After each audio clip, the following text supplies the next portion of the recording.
That's perfect. There we go. So tactics is the top of our pyramid, and then strategy is down. That's the thing I was looking for. This is showing up for everybody, right? You're seeing me typing on the screen here? Yep. Cool. All right. So this little thing right here, this is what you'll hear a lot of people mention about the skills pyramid. So boat speed. What are some things that might go into, if we're breaking it down into these four different kind of skill categories, I guess. What are some things that come to mind when we say boat speed? What would play into that? Different things that we do, or different things that the boat that's happening with the boat. I'll wait for a few answers. Trimming the sails. Trimming the sails. All right. So yeah, that's maybe one of the bigger ones, right? If we don't have the sails trimmed properly for where our boat is pointed at any given time, we're not going to be moving as fast as we could. Yeah, cool. What else in boat speed might Flat we? boat. What's that? Flat boat. Flat Keep it boat. flat. All right. Yeah, perfect. So we know that our boat is physically going slower in a straight line if it heels over, and we know it's also, if we're trying to sail upwind, we know it's moving away from the windward mark. It's sliding downwind if we let the boat heel. So yeah, we got sail trim, we got flat boat, weight placement, however we want to talk about. Anything else that comes to mind? What about how we're attaching our sails to the boat or adjusting our sails? So we've got all those the sail controls, right? We've got our downhaul, outhaul, boom vang, the jib cars on certain boats like the FJs. All that stuff is going to play into how our boat is moving as well. So not just the trim, but also the setup. Yeah. So boat speed, then boat handling. How would that be different from boat speed? What would play into that?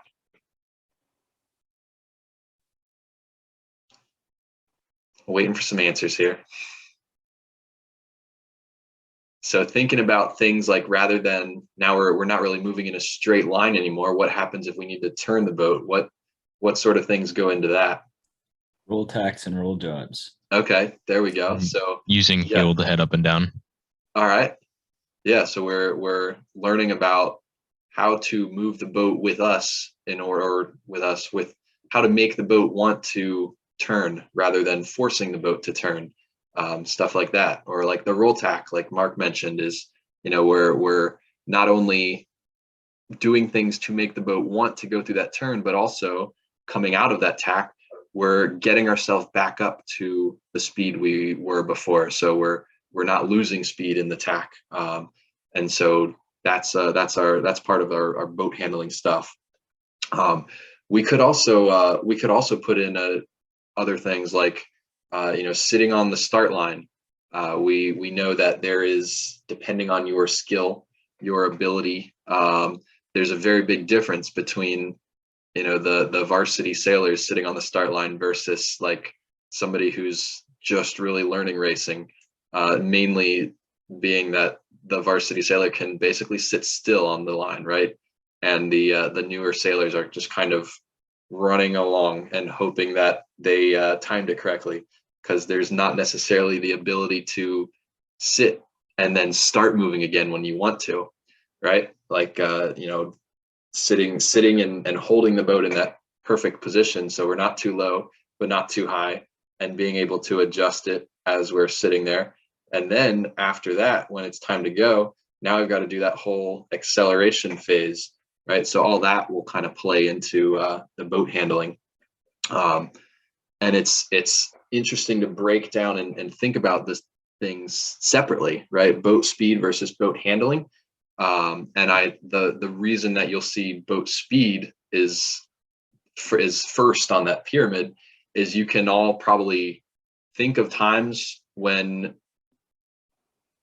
you say, like, we'll go out to Wednesday race day, and in a straight line, maybe everybody's moving mostly the same speed, but then you come back to the beach and you're like, wow, look at all these JV kids like just crashing into the beach because they don't know how to stop. like they can keep up with you in a straight line, but the finer details of, controlling the boat into the beach, and stuff like that is, the boat speed is picked up a lot quicker, I think. So all that to make the boat move as well as possible, right? The two things combined: go fast and turn well and stop well, go well, all that stuff. Boat speed, boat handling. The next step up in that pyramid, we get to strategy. So we'll take a second and kind of think about those two words at the top together.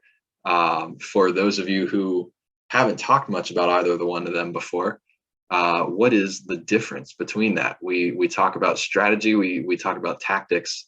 What's the difference between those two words? Either somebody make a guess, or if somebody actually has an idea, go ahead and give us a yell. I'll wait for an answer. Can be a random guess if it needs to be. If I'm going to wait for somebody. I'll give it a guess. All right. So is strategy like what you would do if there were no boats other than you, and tactics is like how you race interacting with other boats? Yeah, I think that's about a good way to summarize it. And I think depending on who you ask and what field you're in, you may get slightly different answers. But that's how I like to break it down for sailing. It's strategy. You look at the race course and you say, okay, I probably don't want to go, to the left side because that's really close to the land and I can see that there's really no wind there. But then I've got current on the right side, and I need to think about what that's going to do to my boat. And then I can see that the left side gate mark is a little higher up than the right side. So I'm probably going to aim for that one when I'm coming down to it, right? Kind of mapping out your perfect race for that particular course. And then, tactics is going to kind of come back to, that's great, but I'm not the only boat on the course. And at times I'm going to have to make different decisions, which may make me kind of rethink my strategy, but also might just be, here's a boat I have to get by in order to continue my strategy. So, I guess an example of each one of those would be like coming down to a gate mark. There's this big pile up of boats at the gate you wanted to go to. Like, okay, I'm going to lose if I go there, right? I'm going to die in this pack of boats. So we'll just take the clean air around the non-favored gate that I wouldn't have gone to if those guys weren't there. But it was just, it's a situation that came up. We had to make a change to our plan. Or it might be something more like, hey, I'm a port tack boat. Here's a starboard tack boat coming to me. I'm on port tack, which means I'm moving to the right side of the course because that's where I want to go. So I just have to duck him real quick, and I'll do a nice smooth duck because I have all my boat handling skills. I won't lose any speed. I won't lose too much distance, and I'll keep going to the right side of the course because that's where I want to go. So both of those situations are thinking through tactics. One of them kind of changed your strategy. The other didn't really change your strategy, if that makes sense. So that'll kind of be the difference between those two things. And then you kind of have strategy lower on the skills pyramid, because typically in the span of learning more about sailing, learning how racing works, it's a little easier to pick that stuff up. It comes to you a little sooner than the really finer points of tactics. Like, we talk about our tack pack drill, learning how to decide, do I need to duck this boat, or can I lee bow this boat, right? And maybe my strategy would rather have me duck. Maybe my strategy would rather have me lee bow him.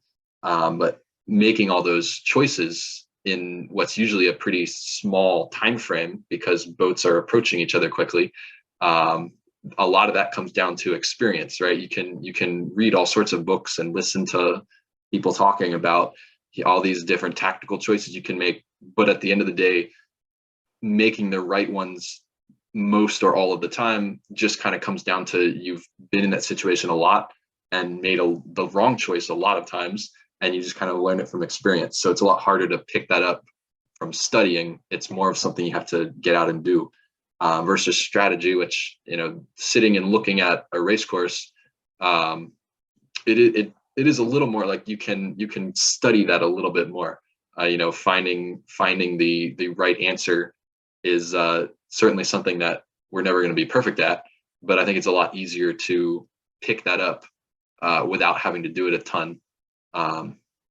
Not to say that you don't have to do it a ton to get good at it, but you'll start to be able to pick that up a little quicker than being able to do to make all the right tactical choices. So that's the general idea for the. Whoops! What did I click there? That's the general idea for this simple skills pyramid that you'll hear people talk about. So if we go to, let's see, I don't remember what I'm screen sharing right now because I had my Word document up. There we go. This is what we're sharing, right? We can see this thing now, the like rainbow shaped pyramid. Is that what's up on the screen? Yeah. Cool. All right. So this is the one that we built up spring 2020, I guess. So it's kind of taking that 4-part pyramid and breaking it down a little more. And this is the sort of thing, if you look at it and kind of are reading through some of these different points, you can imagine that depending on your skill level, you can basically zoom in as far as you want and still make all sorts of little blocks throughout the pyramid, right? So if we look down at the bottom here, the basics, right? See things around you, know where the wind's coming from. The purple thing is, you could almost just say it's literally day one, right? And it's funny because some of these things, like you kind of forget about, like you've been sailing. So a lot of you guys have been sailing for 2, 3, 4 years now. And you go out to the water and it's like, where's the wind coming from? It's coming from over there. But how do you know? I don't know. It's just, that's where the wind's coming from. But like at a very basic beginner level, that is something that's difficult. So this is, day one, week one, whatever it might be. The purple blocks are just kind of the really basic stuff. Just start being aware of things. And then the blue, blue moving up, again, kind of day one, week one, get out on the water. You're like, oh, your sail is flapping, pull it in. Your boat is not going where you want it to go. Oh, you have to pull the tiller. So, by the time you finish, your first day, maybe your first week, different people learn at different speeds. This blue and purple blocks are kind of out of the way. And so then we can kind of take that. And now this is our pyramid, right? Just the green, yellow, red. But then we can kind of zoom in more, and I could make a whole lot of other little blocks if I wanted to. So as we get up to that green, maybe this is like, your first season on the sailing team or something like that, right? We're learning ease, hike, trim to keep our boat flat. We're learning about, we're kind of starting to get the idea of like, here's a roll tack. And we're not doing it perfectly, but like, we're not like stumbling across the boat anymore. We're getting that kind of smoothed out. We're learning what all these different sail controls do. So we don't just attach the outhaul and crank it as tight as possible. We do things with the vang, the downhaul. We know that it's more than just like a little rope that doesn't actually matter if you connect it or not. So this gets you through like your first season of sailing, and then we're getting up to the top here, and now we're able to think about, we're able to figure out, okay, there's different ways I can, adjust the course of my boat. Maybe I don't have to turn the rudder, or maybe I don't have to turn the rudder as much if I use my sails to help me, if I use boat heel to help me. When I have to ease the sail for a puff, I don't necessarily have to let go of the main sheet. I could ease it out a little bit, figuring that stuff out. And then the just not only being aware of what's around you, but actively looking for things. We're looking for those puffs that are coming down to us from upwind. We're looking for the other boats. We kind of have a general sense of how many boats are around me right now. So maybe the 4 or 5 boats in the way back of the fleet we're not really worried about. and maybe there's 2 or 3 or 4 boats way up ahead of us that we're not really worried about. So that leaves what, like 6 or 7 boats around us in the middle of the fleet that could become an obstacle. We could have to fight for position at marks, right? We're kind of keeping tabs on the competitors around us, on the wind that's coming down to us. And then we start getting up to the top. And, these 2 red blocks that we've written out right here, we could zoom them up into a whole pyramid. I'm sure we could come up with all sorts of things in here. The fancy maneuvers is the best word we came up for at that point. But really working the roll tacks, the roll jibes, the accelerations off a start line, all that stuff, learning how to make the boat do what we want it to, and the boat wants to do it, rather than just slamming a tiller over to the side.